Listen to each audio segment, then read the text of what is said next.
Donc, comme la parole de Dieu nous recommande en toutes choses, quoi que nous fassions en parole ou en action, nous le faisons au nom de notre Seigneur Sauveur Jésus-Christ. Donc, frères et sœurs, procédons devant le Seigneur et puis on remet toutes choses entre ses mains. Prions. Éternel notre Dieu, nous te bénissons, nous te rendons grâce, Seigneur Dieu, pour cette autre réunion que tu as permis en ce jour. Merci, Seigneur Dieu, pour ta grâce. Merci pour ton amour infini. Et surtout, merci encore, Seigneur Dieu, pour la disponibilité des uns et des autres. Donne-nous surtout, Seigneur Dieu, de se ressourcer dans ta parole, de partager ces grandes révélations, afin non seulement de marcher selon ces révélations, mais aussi également de croître selon ta pleine volonté. Donne-nous surtout, Père éternel, de nous dépouiller des œuvres des ténèbres chaque jour, d'autant plus que nous voyons le jour du Seigneur s'approcher. Merci encore, Seigneur Dieu, pour le zèle que tu donnes à chacun de nous, pour le zèle des uns et des autres que tu réanimes par ces paroles. Sois béni, sois glorifié pour toutes choses, et surtout dans le nom puissant de notre Seigneur Sauveur Jésus-Christ, que nous t'avons ainsi prié. Amen. Amen, gloire à Dieu. Donc, le thème d'aujourd'hui, c'est l'enseignement d'aujourd'hui. Un thème, je crois que tu veux donner le thème, c'est la mesure du don de Christ. C'est la mesure du don de Christ. Donc, la mesure du don de Christ que chacun de nous avons reçu. Et pourquoi la mesure du don de Christ? Et ça nous permettra de comprendre beaucoup de révélations en ce qui concerne le ministère de notre Seigneur et Sauveur Jésus-Christ et le nôtre. Et pourquoi la mesure du don de Christ? C'est parce qu'aujourd'hui, nous sommes des fois devant certaines situations où nous avons besoin de rester dans la parole de Dieu, bien de rester à nos places. Parce que la Bible dit, je crois que c'est le Seigneur Jésus-Christ qui le disait, vous ferez les choses que je fais et vous en ferez de plus grandes. Et l'autre chose que nous allons voir dans cette mesure du don de Christ, c'est quoi? Comment éviter en quelque sorte le- le- le- le- les rivalités. Parce que nous savons aujourd'hui qu'il y a les rivalités à plusieurs niveaux.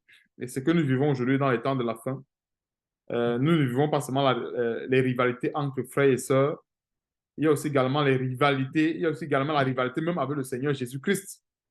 Nous tous savons qu'il y a plusieurs faux pasteurs qui entrent subtilement en rivalité avec le Seigneur, en voulant soit reproduire certains miracles que le Seigneur a fait, en voulant soit défier même le Seigneur Jésus-Christ, c'est-à-dire tenter Dieu, en d'autres termes. Et la mesure du don de Christ aussi également, ça nous permet de comprendre quelles sont nos limites en Christ. Alors, est-ce que c'est parce que nous avons reçu la puissance de Dieu et que la puissance de Dieu n'est pas limitée?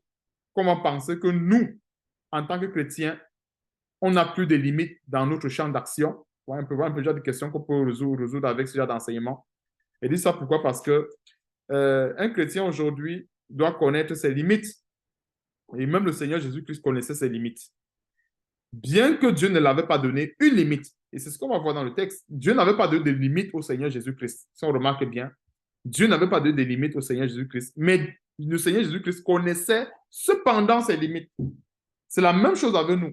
Dieu ne nous a pas donné des limites de manière explicite en disant vous allez vous limiter ici. Mais nous avons besoin d'examiner la parole de Dieu pour connaître en fait nos limites. C'est ça le but de cet enseignement et ça parle de la mesure du don de Christ que nous avons reçu. Parce que la Bible dit ceci, et je crois que c'est le Seigneur Jésus-Christ, vous ferez les miracles que je fais et vous en ferez des plus grands. Or, si on va interpréter ce verset littéralement parlant, on peut penser que on sera amené, par exemple, à défier même le Seigneur Jésus-Christ, aller même au-delà de ce qu'il a fait.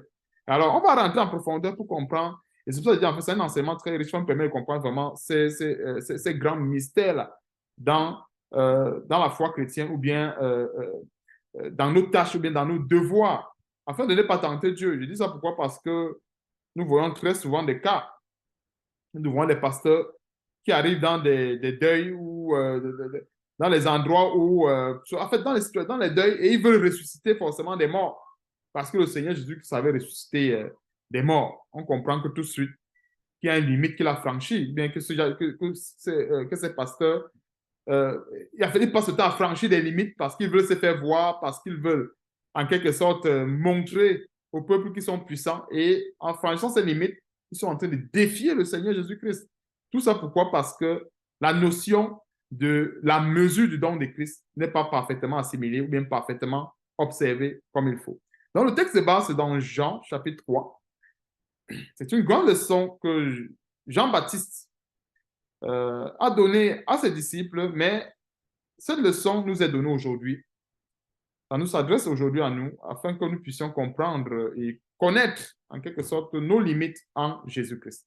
Donc, Jean chapitre 3, on va le lire à partir du verset 26. En commençant à partir du verset 22. Après cela, Jésus, accompagné de ses disciples, se rendit dans la terre de Judée, et là, il demeurait avec eux, et il baptisait.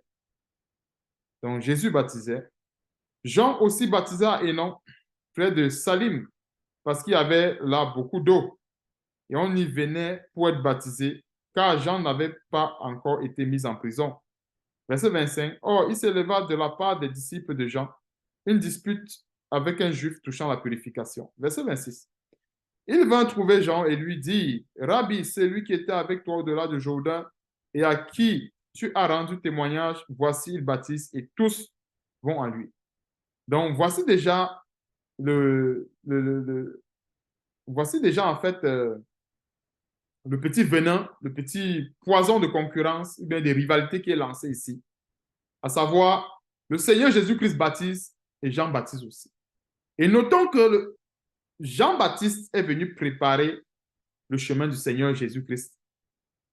Et cela veut dire ceci, on peut bien comprendre que si Jésus, notre Seigneur, baptisait, c'est parce qu'il était aussi également, en fait, il était aussi également autorisé à le faire de la part de Dieu. C'est-à-dire qu'il avait le pouvoir de le faire.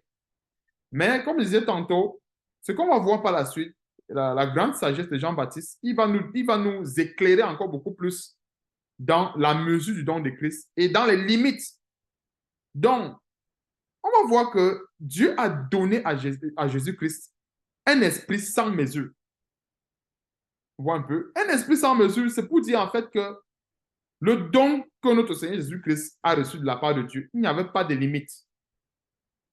Mais comme on va voir aussi également par la suite, le Seigneur Jésus-Christ s'imposait des limites lui-même pour ne pas désobéir à son Père céleste, qui est notre Père céleste aussi, mais pour ne pas désobéir, il s'imposait des limites, bien qu'il n'avait pas de limites. Nous continuons, verset 27. Jean répondit, un homme ne peut recevoir que ce qui lui a été donné du ciel. Vous-même êtes témoin que j'ai dit, je ne suis pas le Christ, mais j'ai été envoyé devant lui. Celui à qui appartient l'époux, c'est l'époux, mais l'ami de l'époux, ça essaie de lui, tant pour moi, qui se tient là et qui l'entend, éprouve une grande joie à cause de la voix de l'époux. Aussi cette joie qui est la mienne est parfaite. Verset 30, il faut qu'il croisse et que je diminue. Nous voyons ce détail, comment Jean-Baptiste réaffirme encore sa position par rapport à Jésus-Christ. Il faut que le Seigneur Jésus-Christ croisse et que lui, il diminue. Et c'est ça, en fait, quand nous maîtrisons nos limites, quand nous marchons avec le don que Dieu nous a donné. Parce que si chacun marche si chacun respecte les limites que Dieu a, si chacun respecte ses limites, autant pour moi, et marche correctement avec le don que Dieu, chacun marche avec le don que Dieu lui aura donné, je ne crois pas qu'il y aurait de problème. En principe, il n'y aurait aucun problème. Mais le problème va toujours venir du fait qu'il y a toujours soit des gens qui vont venir avec l'esprit de la concurrence, soit des personnes qui vont chercher à s'élever au-dessus du Seigneur. Et ce n'est pas aujourd'hui que nous voyons l'esprit de rivalité. Et comme je disais tantôt, aujourd'hui, nous voyons même nous voyons même la plupart des soi-disant pasteurs faire même de la rivalité avec Jésus-Christ. C'est-à-dire, un pasteur qui va entamer, par exemple, un jeûne, il va dire, OK, le Seigneur Jésus-Christ avait jeûné 40 jours, 40 nuits. Moi, peut-être, je vais entamer un jeûne de 100 jours. Parce que le Seigneur Jésus-Christ avait dit que nous devons même faire plus que lui. Donc, je vais entamer un jeûne de 100 jours. Et je vais prendre en fait quelques images allégoriques pour qu'on comprenne en profondeur cette parole du Seigneur qu'il avait dit que vous ferez de plus grand. Et on va comprendre qu'en fait, ce n'est pas dans les mêmes catégories. Et je vais ouvrir une petite parenthèse pour qu'on comprenne un peu cela rapidement. Imaginons une personne qui a eu, par exemple, le baccalauréat dans les années 1950 et aujourd'hui une personne qui a peut-être la maîtrise. C'est clair que celui qui a la maîtrise aujourd'hui, on va dire rapidement que son niveau est plus élevé que celui qui a le bac dans les années 1950. Mais pourtant, s'il faut évaluer point par point le baccalauréat de celui des années 1950 versus la maîtrise des années d'aujourd'hui, le bac de 1950 dépasse des milliers de fois la maîtrise d'aujourd'hui. Est-ce que nous commençons à comprendre un peu la parole du Seigneur Jésus-Christ quand il disait, vous ferez plus que. Ce n'est pas parce qu'on fait plus que, bien on appelle à faire plus que forcément on est au-dessus du Seigneur. Non. Le Seigneur Jésus-Christ nous a donné cette promesse pour tout simplement nous ouvrir la voie du salut. Pour dire en fait que lui, il est venu poser la première pierre, autant pour moi. Sa mission, c'était de poser la première pierre. Donc, la construction de l'édifice, aujourd'hui, c'est nous. Les portes, les fenêtres, les bâtons, les finitions, les carreaux, la charpente, c'est nous qui faisons tout cela aujourd'hui. Alors, ce n'est pas parce que nous nous posons les bâtons, les fenêtres, les carreaux, tout ce qui constitue la maison, qu'on devient plus grand, en fait, que celui qui a posé la première pierre. Celui qui a posé la première pierre, en réalité, il est le plus grand. Est-ce que nous voyons un peu le vous en ferez le plus grand? C'est que le Seigneur Jésus-Christ, sous sa maison, il a posé la première pierre. Il a laissé. Maintenant, les apôtres, ils sont venus, ils ont fait quoi? Ils ont bâti la fondation. Ils sont partis, ils ont bâti la fondation. Maintenant, nous sommes là, on continue la construction. Peut-être par la grâce de Dieu, figurativement parlant, Dieu est en train de nous utiliser pour qu'on construise, pour qu'on élève les murs. Après, il va utiliser un autre frère pour faire la charpente.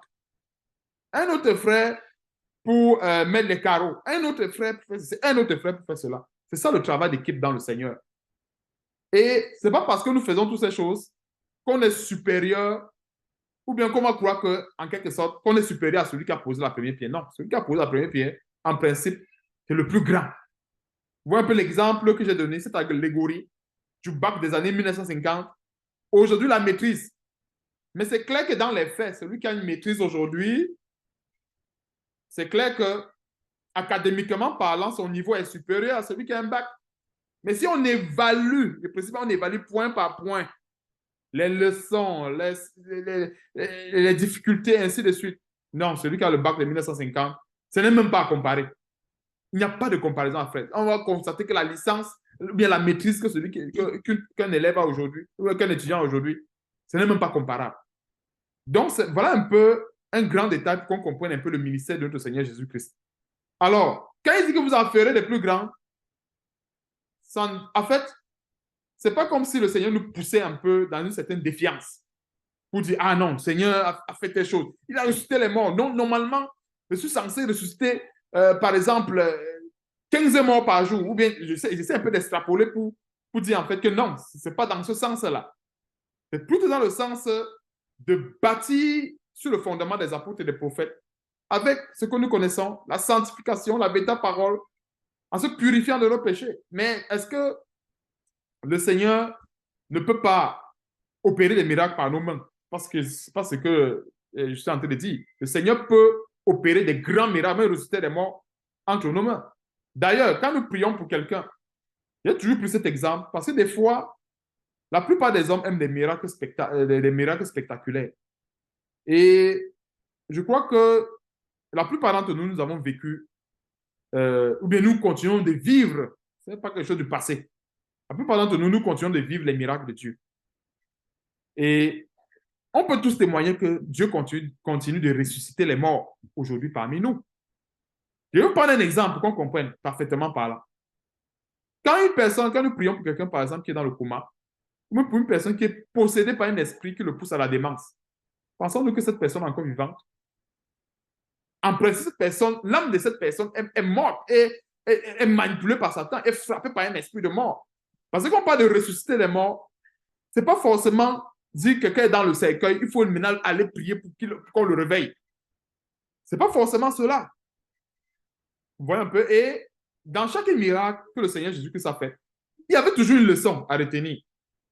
Parce qu'aujourd'hui, si on remarque que la plupart des miracles que les faux pasteurs cherchent à reproduire, c'est par motif de concurrence, par motif de rivalité. Voilà l'esprit qui se cache derrière. Et c'est pour ça que la plupart, ils sont exposés. Et quand on examine les miracles dans la Bible, c'était toujours dans le secret. Le Seigneur entrait, les apôtres entraient, ils fermaient la porte. C'était vraiment dans le secret. Parce qu'on voulait que Dieu soit glorifié. Parce que les apôtres ou bien le Seigneur Jésus-Christ voulaient donner la gloire à Dieu. Donc, c'est bien important d'intégrer dans notre foi la notion de mesure du don de Christ. Verset 31, celui qui vient d'en haut est au-dessus de tous. Celui qui est de la terre est de la terre et il parle comme étant de la terre. Celui qui vient du ciel est au-dessus de tous. Il rend témoignage de ce qu'il a vu et entendu et personne ne reçoit son témoignage. Celui qui a reçu son témoignage a certifié que Dieu est vrai. Car, verset 34, voici le thème d'aujourd'hui, c'est dans le verset 34. Car celui que Dieu a envoyé dit les paroles de Dieu parce que Dieu ne lui donne pas l'esprit avec mesure. Jean-Baptiste avait compris que Dieu n'a pas donné l'esprit à son fils avec mesure. C'est le premier élément de l'enseignement. L'esprit de Dieu en Jésus-Christ n'avait pas de mesure. Mais on va voir que le Seigneur Jésus-Christ, dans sa grande sagesse, s'est fixé des mesures. On peut voir du coup dans Matthieu chapitre 15, où quand le Seigneur Jésus-Christ est avec cette femme cananéenne d'origine syro-phénicienne, le Seigneur dit clairement à cette femme, je n'ai été envoyé que vers les brebis perdues d'Israël. Et ça ne veut pas dire que forcément il a été envoyé seulement vers les brebis perdues d'Israël. C'est qu'en fait, le Seigneur a fixé en fait, il s'est donné des objectifs et il a planifié ces choses étape par étape. Alors, le plan du Seigneur, c'était sur 2 étapes. Première étape, apporter le salut aux Juifs de naissance, aux Israélites de naissance. Deuxième étape, apporter aussi également le salut à tout le monde, y compris les païens.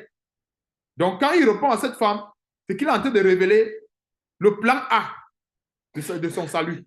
Et allons un peu dans Matthieu chapitre 15 pour qu'on comprenne ça en détail. Matthieu chapitre 15. C'est pour dire que, bien sûr que Dieu ne l'avait pas donné l'esprit avec mesure, mais il ne faisait pas les choses, en fait, il ne fonctionnait pas en désordre. Non, il avait vraiment planifié le salut. Plan A, c'était d'abord le peuple d'Israël de naissance. Plan B, maintenant tout le monde. Donc, c'est dans Matthieu chapitre 15. Je crois qu'il y a aussi également Marc qui en parle. Matthieu chapitre 15, à partir du verset 21, je vais lire rapidement. Matthieu chapitre 15, à partir du verset 21. Jésus étant parti de là, se retira dans le territoire de Tyr et de Sidon. Et voici une femme cananéenne qui venait de ces contrées, lui cria, aïe, pitié de moi, Seigneur, fils de David. Ma fille est cruellement tourmentée par le démon. Il ne lui répondit pas un mot. Il ne lui répondit pas un mot. Et ses disciples s'approchèrent et lui dirent avec instance, renvoie-la, car elle crie derrière nous. Verset 24. Il répondit, le Seigneur Jésus-Christ, je n'ai été envoyé qu'aux brebis perdues de la maison d'Israël. Or, quand nous lisons dans Jean chapitre 3, au verset 34, nous voyons que Dieu n'a pas donné l'esprit à son fils avec mesure. Mais ça ne l'a pas quand même poussé de se fixer des limites, des objectifs. Il a dit, non, mon plan A, c'est que je dois d'abord annoncer le salut aux Juifs de naissance, au peuple d'Israël de naissance. Donc, c'est pour dire en fait que le Seigneur Jésus-Christ, il s'est véritablement humilié, comme le dit Philippiens chapitre 2. Il s'est humilié devant la volonté de Dieu.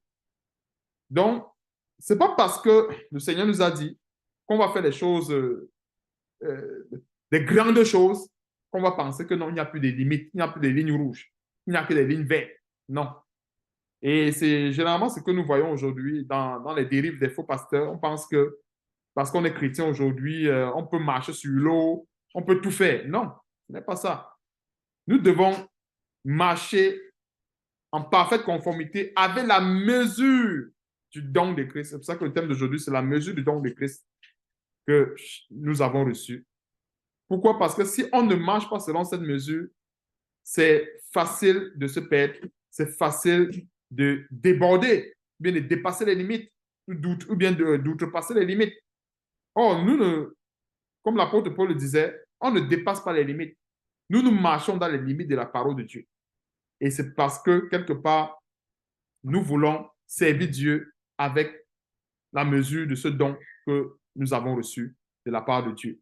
Donc, c'est bien important que nous comprenions ce grand détail. Et Jean-Baptiste l'a si bien compris. Et si on veut schématiser en quelque sorte le ministère de Jésus-Christ versus le ministère de Jean-Baptiste, c'est que le ministère de Jean-Baptiste, je voulais dire la fin du ministère de Jean-Baptiste, c'était le commencement du ministère de Jésus-Christ. Donc, il a très bien compris ce détail. C'est que quand nous venons préparer le chemin de quelqu'un, en fait, c'est lui qui est plus grand que nous. C'est pas nous qui sommes plus... En fait, nous ne sommes pas plus grands que le Seigneur qui nous envoie. Donc, c'est nous qui servons le Seigneur et non lui qui nous sert. Et Jean-Baptiste l'a si bien compris.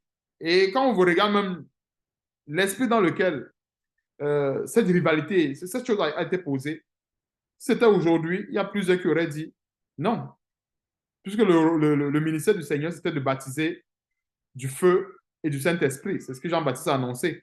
Que moi, je vous baptise d'eau, mais celui qui vient avec moi, après mon temps pour moi, vous baptisera de quoi? Du feu et du Saint-Esprit.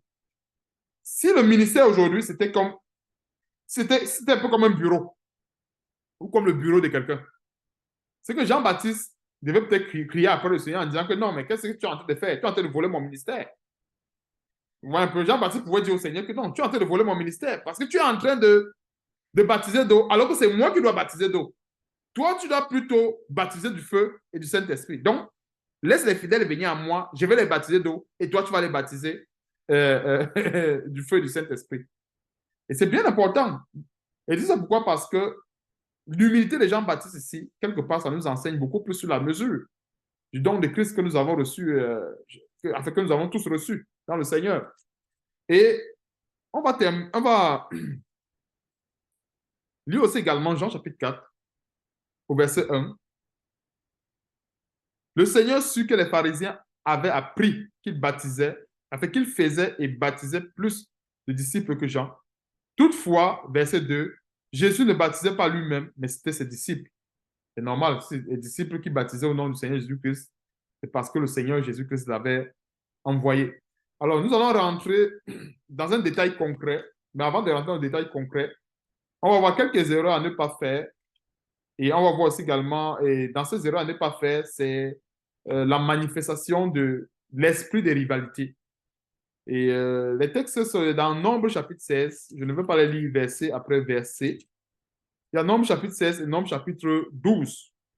Et pour la plupart, je crois que nous connaissons cette histoire de Corée, ou un peu cette histoire de Corée où Dieu a fait quelque chose d'inouï. Et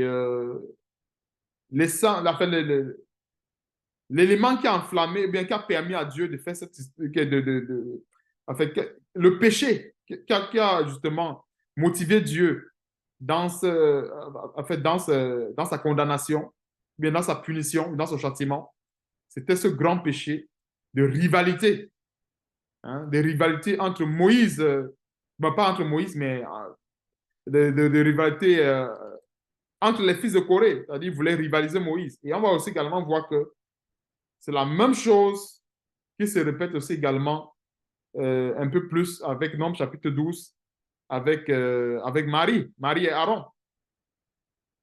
Donc, on va lire seulement quelques versets et puis je vais résumer le reste. Donc, Corée, Nombre chapitre 16, Corée, fils de Jithéa, fils de Kéat, fils de Lévi, se révolta avec Dathan et Abiram, fils d'Eliab, et On, fils de Pélet, tous trois fils de Ruben. Ils se soulevaient contre Moïse avec 250 hommes.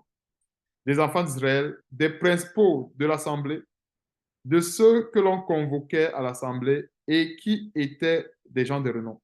Ils s'assemblaient contre Moïse et Aaron et leur dit, c'en est assez, car toute l'assemblée, tous sont saints, et l'Éternel est au milieu d'eux. Pourquoi vous élevez-vous au-dessus de l'assemblée de l'Éternel? Est-ce que nous voyons l'esprit de rivalité et de concurrence? Moïse ne s'est jamais, jamais élevé. Et quand nous regardons comment est-ce que Dieu a appelé Moïse, comment est-ce que Dieu l'a brisé, Moïse ne s'est jamais et jamais élevé devant le peuple. Nous tous, nous le savons tous. Il ne s'est jamais élevé devant le peuple. Nous voyons tout simplement ici la manifestation de l'esprit de rivalité et de concurrence. Et dans cet esprit de rivalité et de concurrence, nous voyons toujours les mêmes mots. Tous sont saints et l'Éternel au milieu d'eux. Et c'est comme aujourd'hui dans l'Église, il y a d'autres qui vont trouver que non. Pourquoi c'est toujours telle personne qui enseigne? Pourquoi c'est toujours telle personne qui a la parole? Pourquoi les autres n'enseignent pas aussi? Pourquoi? C'est aussi également ça la manifestation de la rivalité et de la concurrence. Pourquoi? Parce que Dieu a donné à chacun de nous un don et avec une mesure. C'est pour dire quoi? Quand nous regardons par exemple le cas de Jean-Baptiste et le cas du Seigneur Jésus-Christ, c'est pas parce que Jean-Baptiste baptisait d'eau que le Seigneur Jésus-Christ ne pouvait pas également le faire. Vous voyez un peu. Jean-Baptiste a tout simplement compris la mesure du don qu'il a reçu et il savait bien que le Seigneur Jésus-Christ était plus grand que lui. Alors, en étant plus grand que lui, il savait bien que ce qu'il faisait, le Seigneur pouvait aussi également le faire. Et c'est la même chose pour nous aujourd'hui. Par exemple, un frère qui enseigne bien, un frère qui exerce un ministère, ça ne veut pas dire que les autres ne peuvent pas exercer le même ministère. Mais sauf que dans un cadre, par exemple, A, je veux parler, par exemple, dans un cadre A, Dieu va peut-être appeler le frère à porter le flambeau dans ce cadre-là. Maintenant, dans un autre cadre, je peux peut-être parler dans un cadre, par exemple, où on n'est pas peut-être réunis ici, ça peut être en famille, ou ça peut être au lieu du travail, ou ça peut être, peu importe, dans un cadre qui n'est pas forcément un cadre d'une assemblée formelle comme ça. Il y a tel frère que Dieu peut utiliser pour, par exemple, exhorter une autre personne à sortir du péché, ou bien pour enseigner même. Parce que nous voyons un peu, mais comme je disais tantôt, quand nous respectons le principe de mesure, parce que c'est une question de respecter le principe de la mesure du don de Christ. Alors, la mesure du don de Christ voudrait bien que, en fait, que chacun exerce son ministère avec le don qu'il a reçu et avec la force que Dieu communique, comme le dit la parole de Dieu. Donc, et nous voyons ici, en fait, par la suite, on va voir comment est-ce que Dieu, la colère de Dieu, va se manifester. Normalement, à la fin de l'histoire, la colère de Dieu se manifeste et Dieu engloutit tous ces rebelles, les fils de Corée et autres, et avec leurs maisons et tout ce qui les appartenait. Dieu les a enterrés vivants, en d'autres termes. Alors, on va poursuivre dans Nombre chapitre 12. On va également voir le même esprit. Et c'est parce qu'il y avait un problème de mesure. Et aujourd'hui, beaucoup pensent que enseigner la parole de Dieu, faire l'œuvre de Dieu, c'est une question, par exemple, d'avoir des connaissances, comment dirais-je, c'est une question, par exemple, de connaître 1, 2, 3, 4, 5 versets. Ce n'est pas seulement ça. Parce que j'ai compris quelque chose avec le temps, c'est que avec Dieu, il y a non seulement la mesure du don de Christ, mais comme la Bible le dit, il a appelé chacun à accomplir une tâche dans sa maison. Et je vais encore prendre un exemple pour qu'on comprenne en profondeur ce que je suis en train de dire. Euh, Aujourd'hui, nous avons plusieurs corps de métiers, électriciens, plombiers, maçons et autres. Il y a des maçons, par exemple, qui connaissent l'électricité. Mais dans un chantier où, par exemple, on veut l'expertise d'un électricien, le maçon ne va pas dire que non, je connais l'électricité, je vais un peu bricoler. Non. Puisqu'on veut l'expertise d'un électricien. Donc, c'est un électricien, par exemple, qu'on a besoin pour cette tâche-là. Mais par contre, s'il est dans une situation où, bon, on n'a pas forcément besoin de l'expertise d'un électricien, hein, brancher tout simplement un simple ampoule et puis ça éclaire un peu la maison.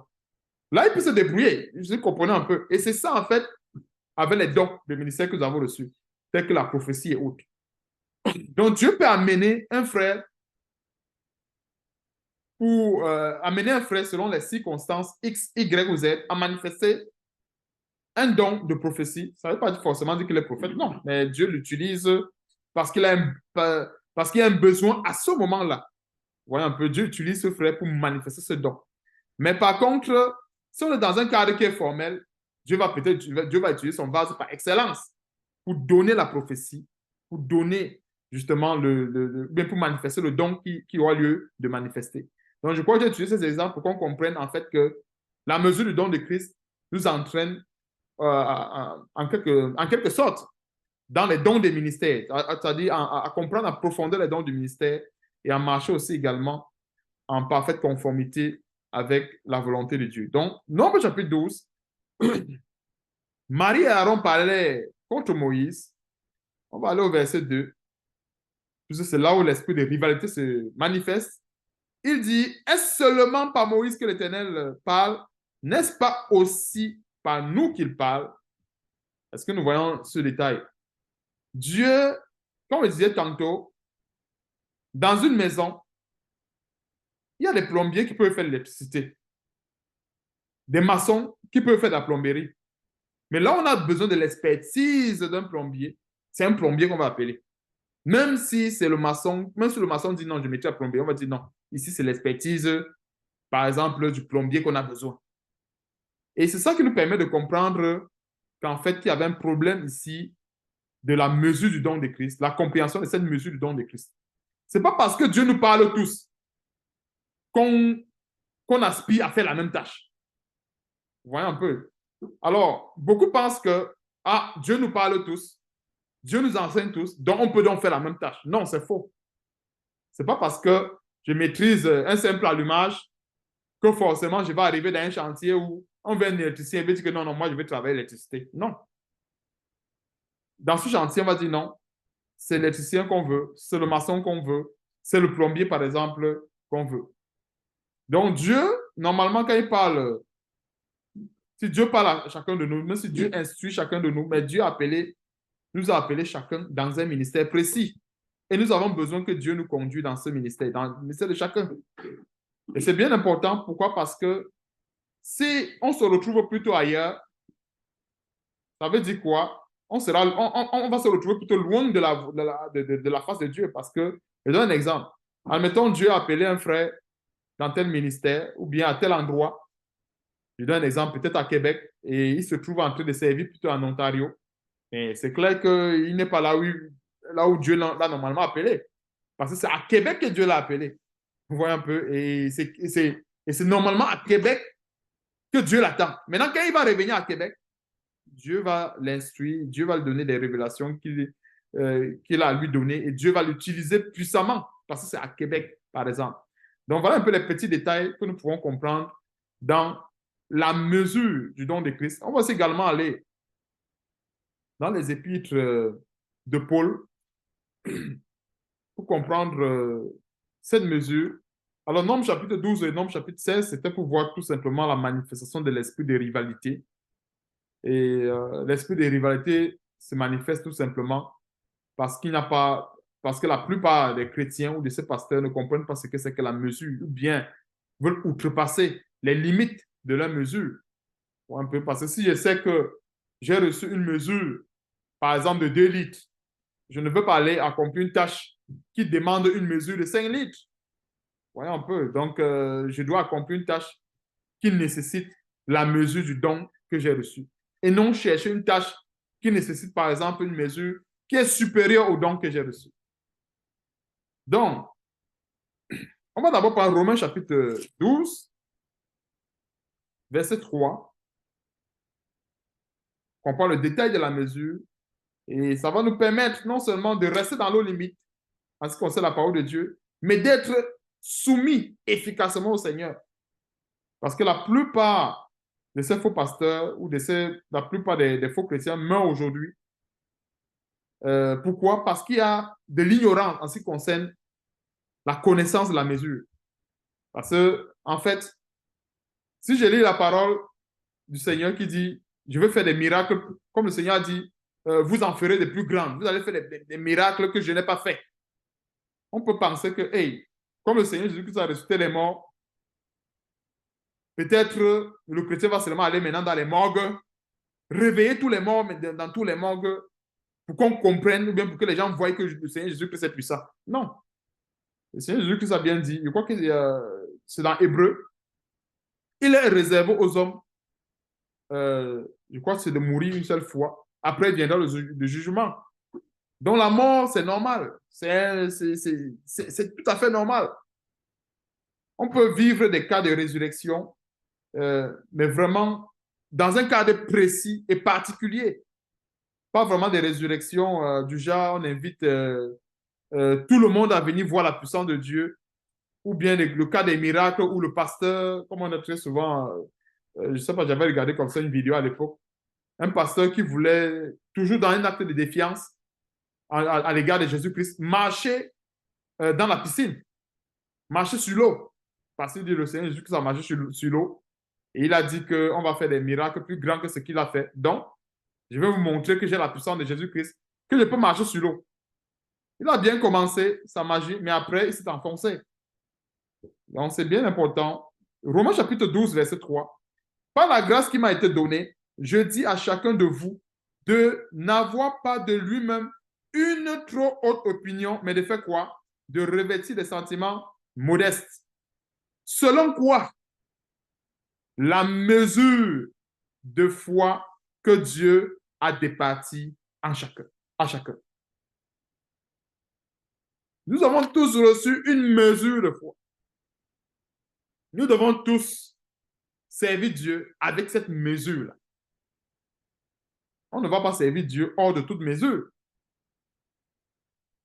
Nous servons Dieu en parfaite conformité avec cette mesure. Et cette mesure qui va nous aider justement de rester non seulement soumis à la parole de Dieu, mais de ne pas outrepasser les limites que Dieu nous a bien sûr assignées. On va aussi également voir Éphésiens chapitre 4, au verset 7. Toujours le terme mesure revient.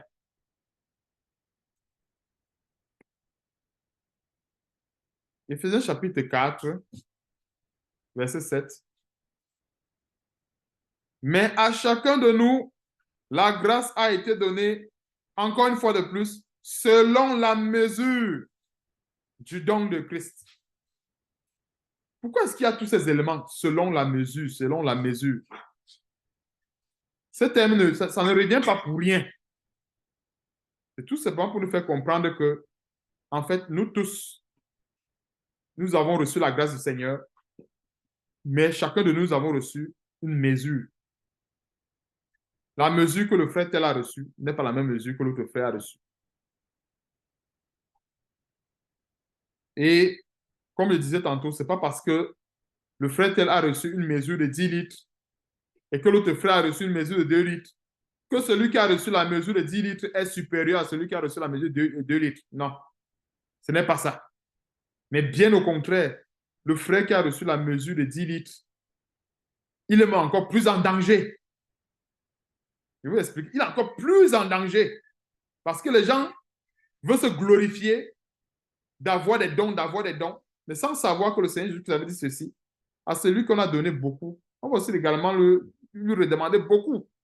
Donc, celui à qui on a beaucoup donné, il a obligation de produire les résultats. Donc, la pression est de son côté. La pression n'est pas du côté de celui qui a reçu peu, mais la pression est du côté de celui qui a reçu beaucoup. Donc, nous devons plutôt être des chrétiens. On ne doit pas chercher à servir Dieu. On ne doit pas chercher à servir Dieu, par exemple, hors de toute mesure. Ça serait même se mettre dans les... En fait, on serait en train de se mettre dans les problèmes. Pourquoi? Parce que si Dieu nous a donné une petite mesure aujourd'hui, c'est tout simplement parce qu'il sait qu'on peut supporter cela avec les tentations, avec les tribulations et avec la foi que nous avons, on peut supporter cela. Et au fur et à mesure qu'on va progresser avec le Seigneur, il trouvera, si c'est nécessaire, par exemple, de modifier, d'augmenter un peu, de modifier, et ainsi de suite. Et c'est aussi également là, quelque part, pour nous faire comprendre ceci, c'est que Dieu nous fait grâce de ses dons. Ce n'est pas pour nous, c'est pour le servir. C'est pour mettre au service de l'Église, au service du corps de Christ. Et c'est bien important de comprendre ces grands détails. Pourquoi? Parce que euh, la manière dont les faux pasteurs, la plupart des faux pasteurs enseignent sur... En général, ce sont des enseignements qui banalisent beaucoup plus sur l'onction, onction, onction. On veut très souvent, on veut très souvent amener les enfants de Dieu ou bien les chrétiens, pour la plupart, à recevoir encore tel don, recevoir, sans toutefois mentionner ce grand détail que le Seigneur Jésus-Christ mentionne à sa parole, à savoir, à celui qu'on a donné peu, on va redemander peu. À celui qu'on a donné beaucoup, qu'on a donné beaucoup, il lui sera redemandé aussi également beaucoup. On va demander beaucoup à celui qu'on a donné beaucoup, en d'autres termes. Donc, servir Dieu avec la mesure que nous avons, en fait, ça nous épargne de beaucoup de problèmes. Et je vais encore donner une autre image pour qu'on comprenne également pourquoi est-ce que le Seigneur nous dit ceci, qu'on va faire des grandes choses en son nom. Pourquoi? Parce que le Seigneur Jésus-Christ, nous savons tous, il est venu accomplir la loi et poser le fondement de l'évangile, la première pierre, et les apôtres ont bâti là-dessus. Donc, qu'est-ce qui se passe? C'est que, imaginons une maison.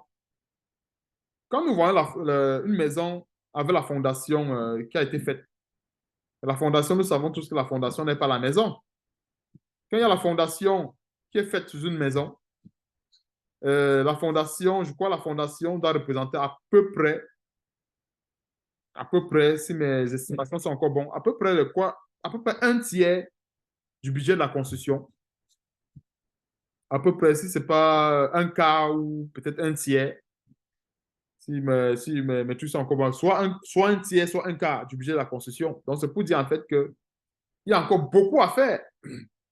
Et dans ce grand chantier où il faut construire, il faut bâtir pour le Seigneur a besoin des efforts de tous.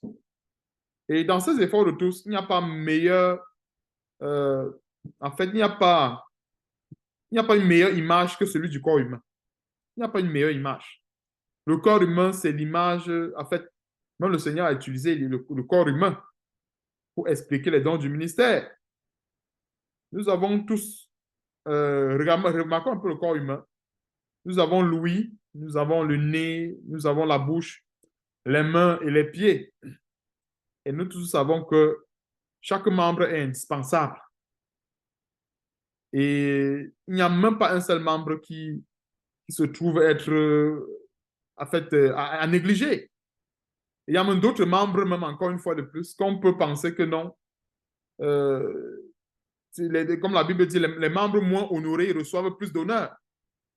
Donc, c'est pour dire en fait que dans le corps de Christ, c'est également la même anatomie spirituelle du corps humain. Et pour dire quoi? Avec Dieu, on ne doit pas se contenter peut-être, entre guillemets, de devenir la tête ou bien d'être la tête. Parce que la tête, normalement, c'est Jésus-Christ. Un peu, la tête, c'est Jésus-Christ, c'est lui qui est le chef de l'Église. Et je dis ça pourquoi? Parce qu'aujourd'hui, il y a des versets tels que je suis la tête et non la queue, je suis en haut et non en bas, et ainsi de suite. Et beaucoup, quand ils confessent ce genre de versets, c'est pour amener la convoitise dans le cœur des chrétiens. La plupart des faux pasteurs essaient d'amener la convoitise dans le cœur des chrétiens. Et la convoitise, pourquoi? Parce que quand on commence à mettre les rêves des grandeurs dans le cœur des chrétiens, cela n'est pas une bonne chose. Pourquoi? Parce que, imaginons, il y a un soi-disant pasteur qui demande à ses fidèles de rêver, hein, de penser grand, de rêver, de rêver. Et ce qui est vraiment très étonnant dans cette affaire, c'est que leurs fidèles passent leur temps à penser grand, mais ils sont toujours avec les mêmes problèmes, ils sont toujours avec les mêmes souffrances, en pensant grand, mais eux, ils pensent grand différemment. C'est-à-dire que eux, ils pensent grand dans leur poche, C'est-à-dire, en fait, ces faux pasteurs, ils sont, comment dirais-je, ils sont tellement rusés comme le diable. C'est-à-dire qu'en fait, pendant que les autres pensent grand dans le néant, eux, ils pensent grand dans le concret. C'est-à-dire quoi? Eux, quand ils disent penser grand, ils mettent le panier devant. Donc, ça veut dire en fait que quand eux, ils pensent grand, c'est la conversion, c'est en biais de banque. C'est-à-dire que eux, ils convertissent rapidement leur pensée de grandeur en biais de banque. Mais maintenant, ceux qui sont assis et qui croient à cela, eux, ils pensent grand, mais dans les rêves de néant. Et je vais un peu développer, j'ouvre un peu cette parenthèse pour qu'on comprenne. Dans les rêves de néant, pourquoi? Parce que quand une personne croit qu'un jour, il va avoir une grande voiture, une grande maison, et pourtant, il n'a même pas un seul diplôme dans la poche. Il n'a aucune formation. Mais il se dit peut-être qu'un jour, il va recevoir un coup de fil ou bien il va gagner le loto, le loto ou quoi. Il devient directement millionnaire. Il y a plusieurs qui croient. Et c'est comme ça que la plupart de ces faux pasteurs injectent la sémence de la magie dans l'esprit de leurs ouailles. C'est la sémence de la magie. Comment quelqu'un va penser? Eux, quand ils pensent grand, ils sont concrets dans leurs pensées. Ces pensées grandes venaient s'aimer. Donc, en fait, eux, ils convertissent rapidement leurs pensées en billets de banque. C'est-à-dire qu'en fait, eux, en fait, ça se fait, en fait, eux, ils ne sont pas dans le néant. Mais c'est plutôt leurs fidèles, leurs ouailles, ceux qui croient à ces histoires, qui sont plutôt perdus parce que durant des années, ils continuent de penser grand. Tu vois une maman, ou bien tu vois un papa, ou tu vois même des gens qui sont là, ils ne se soucient pas de faire des formations. Il ne se soucie pas d'aller à l'école, il ne se soucie pas comment dirais-je, d'améliorer en quelque sorte leur sort pour que Dieu puisse les bénir. Parce que, remarquons un détail que je voulais donner pour résumer rapidement cette parenthèse. Notre Dieu n'est pas un magicien. Il n'est pas un magicien, ça veut dire quoi? Pensons-nous qu'il va avoir un poste d'ingénieur. Pas un exemple. Il y a un poste, par exemple, dans une société qu'on a ouvert, bien, il y a, par exemple, une offre d'emploi, ingénieur en informatique, ou bien ingénieur mécanicien. Pensons-nous que euh, Dieu va donner ce travail-là à un chrétien qui ne connaît pas la mécanique, ou Dieu va donner ce travail à un chrétien qui ne connaît pas l'informatique. Ça ne marchera pas. Dieu ne va pas. C'est pas possible. Comment Dieu va donner un travail d'ingénieur informaticien à un chrétien qui ne connaît même pas les b.a.-ba de l'informatique? Et voilà un peu comment est-ce que, quand le Seigneur m'a mené à méditer là-dedans, il dit que c'est comme ça que la plupart, ils enseignent la magie. Or, un chrétien qui a déjà quelques acquis, il peut prier le Seigneur, il peut demander au Seigneur si telle est sa volonté. Là, le Seigneur pourra lui ouvrir les portes en parfaite conformité avec ce que lui, il a déjà.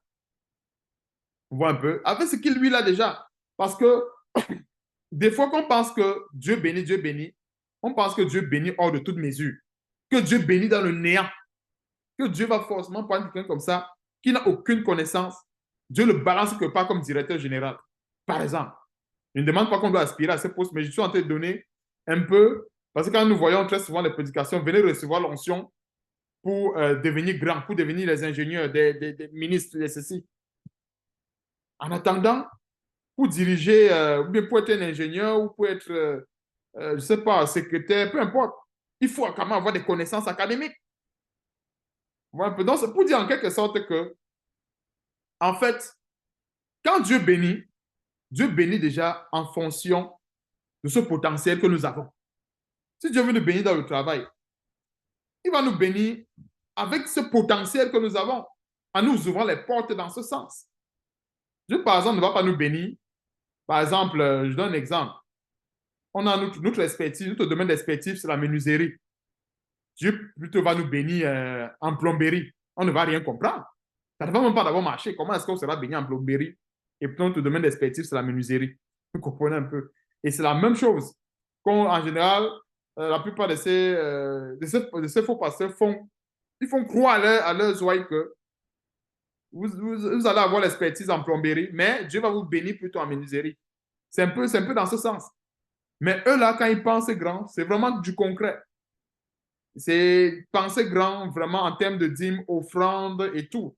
C'est pas pour rien qu'ils multiplient les programmes. C'est pas pour rien qu'ils multiplient les enseignements payants. C'est parce que dans leur pensée de grandeur, ils font des calculs dans les poches de leurs ouailles. Ouais, un peu. Et ce n'est pas étonnant que de jour en jour, ils ne font que s'enrichir par l'argent de l'escroquerie et tout. Tandis que les autres s'appauvrissent. Parce qu'ils attendent forcément une magie qui va s'opérer un jour et ils vont occuper un poste, par exemple, je sais pas, de grand ingénieur, même sans connaissance. Et je m'étais mis une fois, j'avais à méditer sur ces détails, parce que des fois, quand plusieurs recherchent la promotion, c'est tout simplement parce que, pour la plupart, plusieurs regardent seulement le volet financier.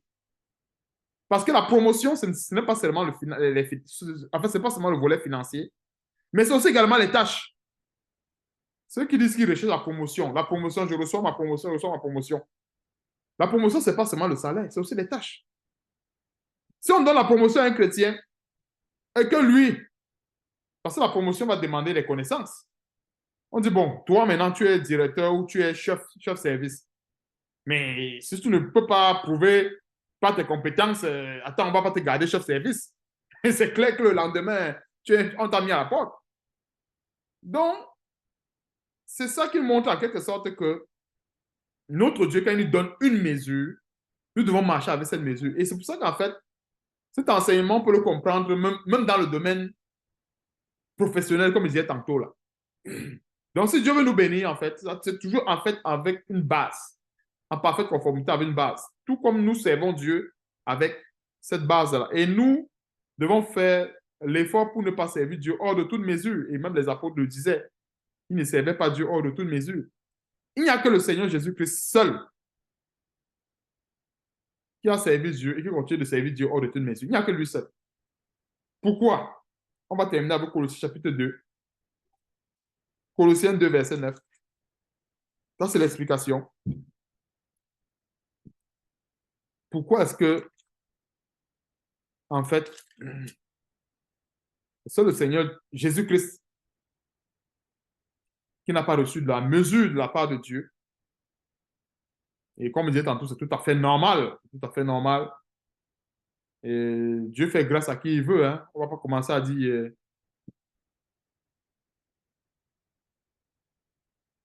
Dieu fait grâce à qui il veut. Dieu a donné cette grâce à son Fils. Et puis, nous-mêmes, nous jouissons de cette grâce. La preuve en est que il n'a pas déçu Dieu. Il n'a pas déçu Dieu. Parce que s'il n'avait pas accompli cette mission, il aurait déçu Dieu. Mais il n'a pas déçu Dieu. Donc, c'est pour dire en fait que Dieu, en quelque sorte, n'a pas de problème pour bénir. Parce qu'il y a des chrétiens qui font comme si Dieu n'a pas de problème pour bénir. Et un chrétien qui a compris ça ne doit même plus prier pour les bénédictions. Dieu n'a pas, Dieu n'a pas de, Dieu n'a aucun problème pour bénir. Il n'a aucun problème. Et comme la Bible le dit, nous avons déjà été bénis de toutes sortes de bénédictions spirituelles. Donc, on n'a même pas besoin d'entamer des journées de prière pour réclamer les bénédictions, pour arracher les bénédictions. Non. Si nous marchons avec la mesure du don de Christ, nous sommes déjà bénis au nom de Jésus-Christ. Verset 12. Colossiens chapitre 1, à partir du verset...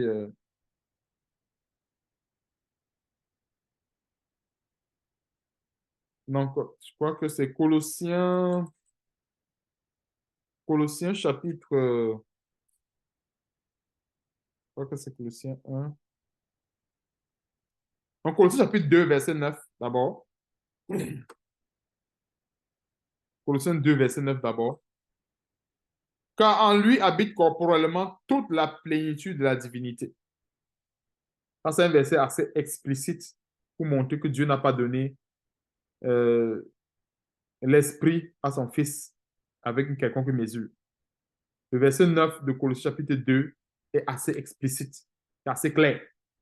Car en lui habite corporellement toute la plénitude. Si on veut rentrer en détail par rapport à nous, je vais donner une image comme ça. Peut-être Dieu nous a donné, par exemple, entre guillemets, le 1 dixième de cette mesure-là. Si ce n'est pas peut-être le 1 centième, si ce n'est pas peut-être le 1 millième. Est-ce que nous voyons un peu? Peut-être Dieu nous a donné, entre guillemets, le 1 millième de cette mesure qu'il a donnée à Christ. Ou le 1 centième. Alors qu'avec lui, c'est 100%. Mesure totale de Dieu.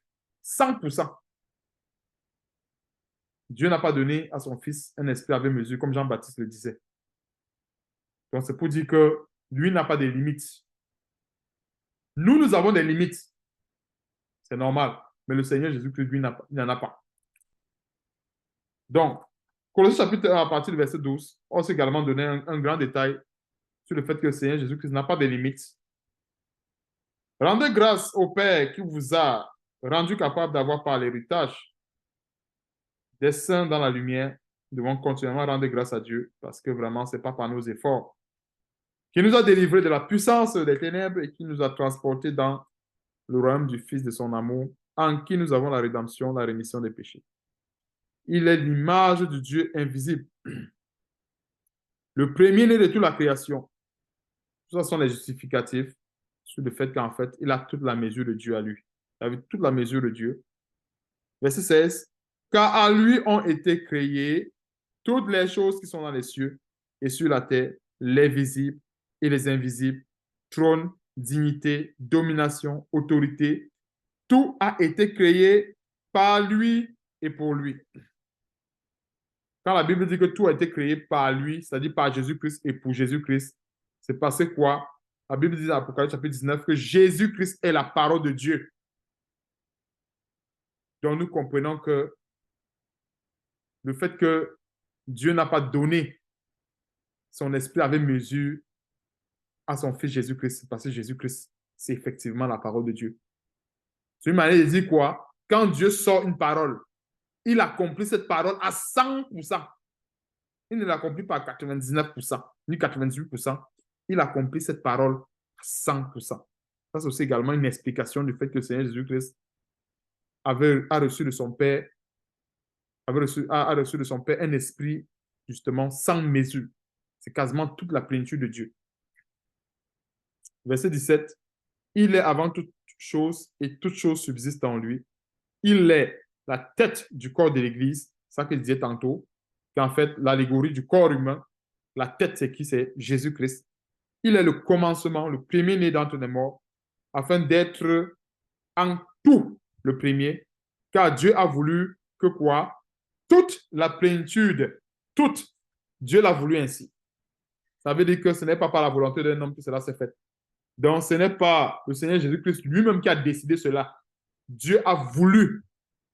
Il n'a pas prié. Je ne crois pas qu'il y ait un verset, à moins peut-être qu'un frère le trouve après. Je ne crois pas qu'il y ait un verset où le Seigneur Jésus-Christ a prié pour avoir cette plénitude-là. Donc, le fait que Dieu l'a voulu ainsi, ça veut dire que lui n'a même pas recherché cela.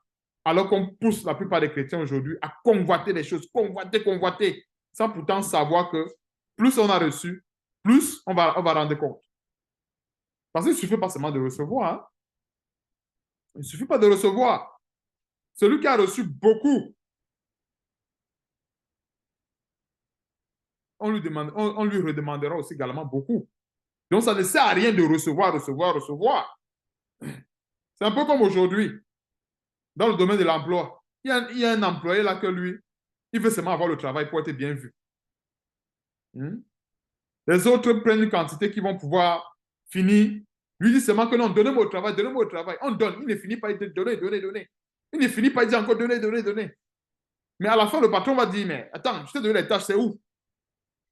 Il ne va pas dire que non, j'ai seulement pris le travail parce que je voulais montrer que j'étais un grand travailleur. Non. Quand nous prenons des tâches, parce que des fois, on ne sait pas ce que ça signifie. Quand nous demandons les dons à Dieu, c'est le travail. Un don, c'est un travail. Parce que nous demandons à Dieu de nous donner, Seigneur, donne-nous, alors il faut rendre compte par rapport à ce qu'on a reçu. Parce qu'il ne suffit pas seulement de dire donne-moi, mais après, il va falloir produire le résultat. Et c'est la même chose. Un employé, s'il passe le temps à demander le travail à son patron, le patron aime ça. Quel patron n'aimerait pas donner au travail à ses employés? Il va donner, il va donner, il va donner. Mais après, le patron va se retourner. Bon, il va redemander les comptes à cet employé. Il va dire non, donne-moi le résultat. Je t'ai donné, je t'ai confié les tâches. Pensons-nous que le patron va seulement se contenter des tâches, et des tâches autant pour moi inachevées? Non. Le patron sera même plutôt content du travailleur qui aura pris une tâche et il l'aura achevé que de celui qui aura pris 10 et il n'aura rien fait. On va dire, mais tu as pris toutes ces tâches-là, pourquoi? Tu as gaspillé. Et c'est ça, en fait, les dons. Servir Dieu avec la mesure de la foi ou avec la mesure du don que nous avons reçu. Verset 15. Non, j'étais au verset, excusez-moi, j'étais au verset 18. Il est la tête du corps de l'Église. Il est le commencement, le premier des entre les morts, afin d'être en tout le premier. Car Dieu a voulu que toute la plénitude habite en lui. Dans le fait que Dieu a voulu que la plénitude de son esprit habite en Jésus-Christ, c'est un grand signe, c'est un grand détail pour nous montrer que Dieu n'a pas donné à Jésus-Christ un esprit avec mesure. Verset 20, on va terminer ici. Il a voulu par lui réconcilier tout avec lui-même, tant ce qui est sur la terre que ce qui est dans les cieux, en faisant la paix par lui, par le sang de sa croix. Amen.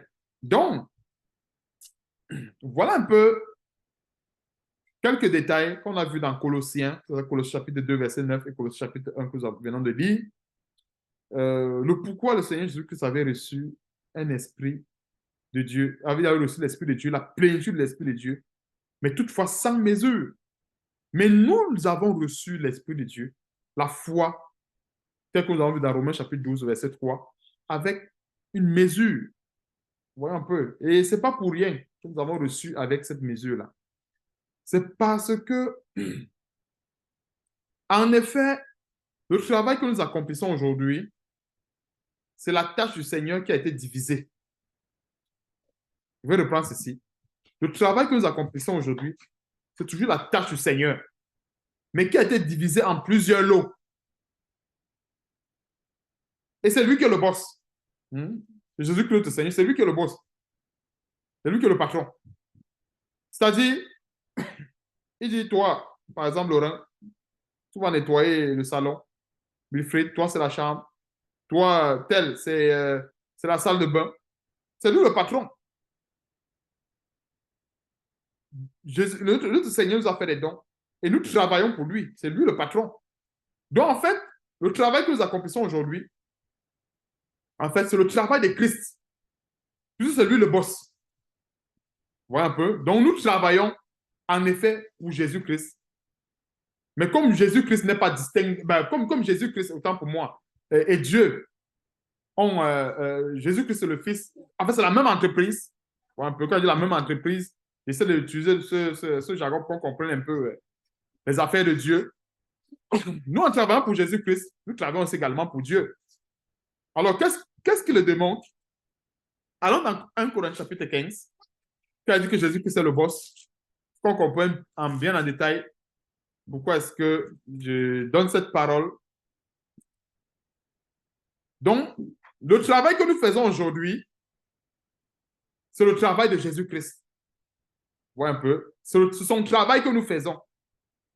C'est pour cela que il a commencé une partie sur la croix et le reste, il a divisé en plusieurs morceaux et nous a confié cela. Si nous comprenons un peu, il a commencé sur la croix, mais le reste, il a divisé, il a dit, OK, toi fais ceci, toi fais cela, en attendant que j'arrive, faites ceci. Et voici le verset qui explique encore en profondeur ce que je suis en train de dire. 1 Corinthiens chapitre 15, à partir du verset 27, Dieu, en effet, a tout mis sous ses pieds. Quand la Bible dit que Dieu a tout mis, toutes les affaires de l'Église, c'est Jésus-Christ qui gère. Comme je disais tantôt, c'est lui le boss. Dieu l'a donné la gestion de sa maison. Et c'est lui qui repartit le travail. Nous qui sommes ici, là présentement, les dons que nous avons reçus, c'est de la part de Jésus-Christ. C'est de la part de Jésus-Christ. Pourquoi? Parce que c'est Jésus-Christ, en fait, qui est notre médiateur auprès du Père. En fait, c'est grâce à lui que le Père nous connaît. Sinon, le Père ne nous connaît pas directement.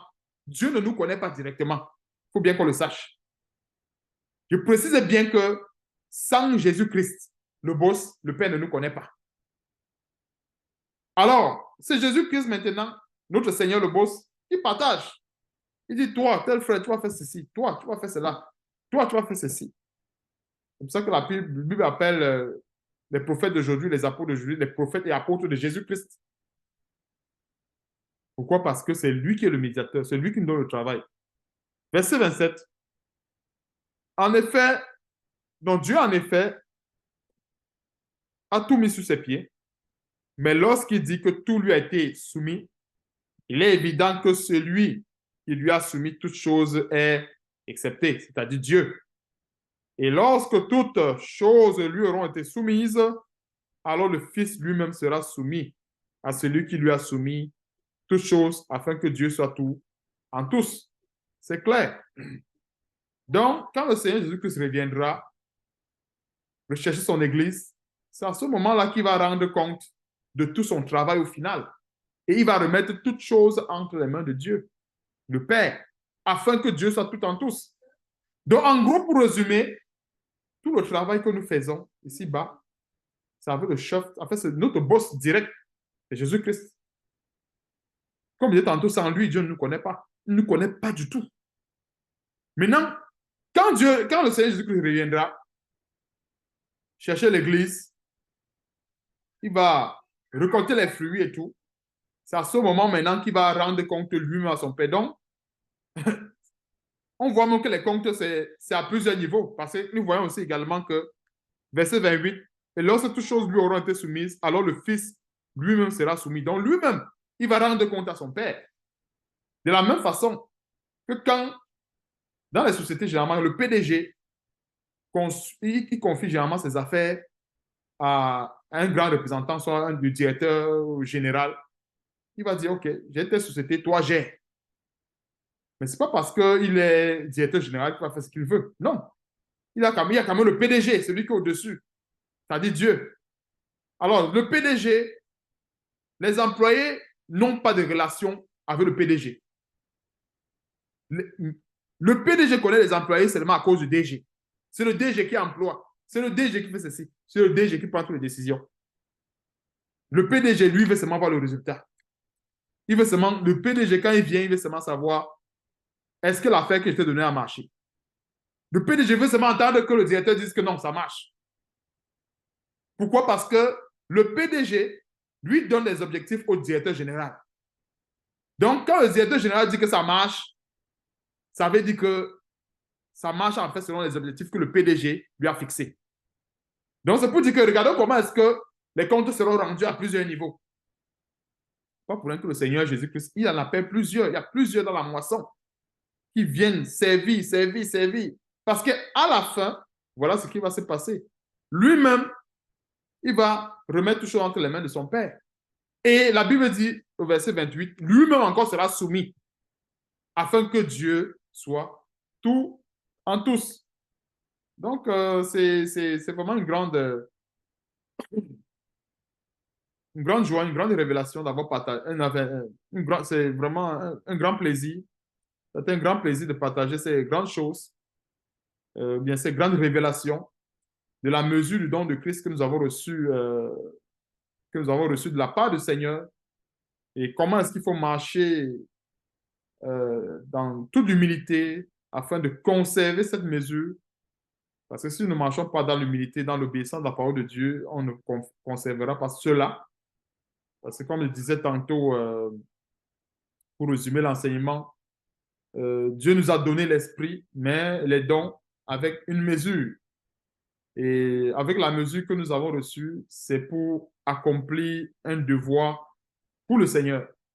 Et ça en ayant accompli ce devoir plus tard que le Seigneur Jésus-Christ lui-même tel qu'on a vu au verset 28, pourra lui-même être content de nous. Et au final, Dieu sera content de tout le monde. Vous voyez un peu. Nous sommes quasiment dans une entreprise et nous voyons comment est-ce que l'entreprise a été vraiment euh, très bien structurée. Ce n'est pas pour rien que 1 Corinthiens chapitre 11 donne la structure de l'entreprise. Dieu étant le chef de Christ, Christ étant le chef de tout homme, et l'homme aussi également est le chef de la femme. Voilà un peu la structure de l'entreprise. Et c'est pour dire en fait que chacun va rendre compte à tous les niveaux. Et c'est ça la beauté de la chose. C'est ça la beauté de la chose, c'est que Dieu a organisé son Église, a organisé ces choses à telle enseigne qu'il n'y ait pas de désordre. À telle enseigne que normalement, si chaque chrétien obéissait à la parole de Dieu, il ne devait jamais avoir de rivalité, tel qu'on a vu dans Nombre chapitre 16, dans Nombre chapitre 12. Il ne devrait jamais avoir de rivalité si les chrétiens marchaient en parfaite conformité avec la mesure du don de Christ. C'est parce qu'il y a plusieurs chrétiens qui ne veulent pas, en fait, qui veulent avoir, qui veulent seulement avoir les dons, les dons, les dons, les dons. Comme je disais tantôt, avoir le travail, le travail, le travail, sans pourtant être capable d'accomplir ces tâches. Parce que quand on donne le travail, il faut aussi également produire des résultats. Autant mieux avoir reçu peu et produit peu que d'avoir reçu beaucoup et produit peu. Si nous voyons un peu le détail. Donc, c'est bien important de comprendre ces grandes choses. Pourquoi? Parce que aujourd'hui, nous voyons également la rivalité, comme je disais encore une fois de plus, des pasteurs qui rivalisent avec le Seigneur Jésus-Christ. Parce que ce n'est pas parce que nous avons reçu la puissance et que nous avons l'autorité au nom de Jésus-Christ que finalement on n'a plus de limites. Non, il y a des limites. Il y a des limites. Nous devons vraiment agir en parfaite conformité, non seulement avec la foi, le don de foi, avec le don de la grâce que nous avons reçu. Et c'est en cela que Dieu sera glorifié. Et c'est en cela que justement, on pourra justement être fier d'appartenir véritablement à Dieu, d'appartenir au corps de Christ. Donc, que Dieu soit loué pour cet enseignement et que Dieu aussi également nous donne, par notre Seigneur Jésus-Christ, à observer ces choses et à les mettre en pratique chaque jour dans nos vies. Donc, que Dieu soit encore une fois de plus loué et au nom de Jésus-Christ, Amen.